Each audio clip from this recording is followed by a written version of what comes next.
అతను చూపెట్టు సార్.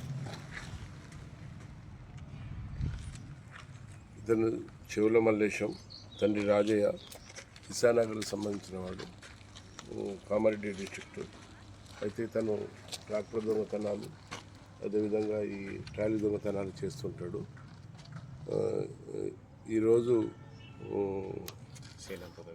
షేలంపూర్ దగ్గర రైల్వే స్టేషన్ దగ్గర, రైల్వే ట్రాక్ దగ్గర వెహికల్ చెకింగ్ చేస్తుండగా ఇతను ఈ ట్రాక్టర్తోనే వస్తున్నాడు. తర్వాత ట్రాక్టర్ను వదిలిపెట్టి వెళ్ళిపోవడానికి ప్రయత్నం చేస్తుంటే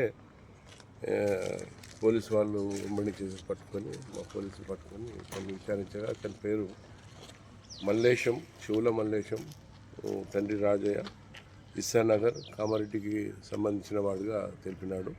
ఇతని మీద అక్కడ డీసీ షీట్ కూడా కలదు. ఇతను హ్యాబిచువల్ అఫెండరు. ఇతను ఈ దొంగతనాలు చేస్తుంటారు. ఈరోజు మా వాళ్ళు ఈ ట్రాక్టరు తర్వాత ఈ 2 ట్రాలీలు కూడా ఇతని సమక్షంలో ఇతన్ని చూపించిన విధంగా మేము రికవరీ చేయటం జరిగింది. వివిధ పోలీస్ స్టేషన్లో 15 కేసులు వరకు వివిధ పోలీస్ స్టేషన్లో 15 కేసుల వరకు ఉన్నాయి. ఇతని మీద డీసీ షీట్ కలదు.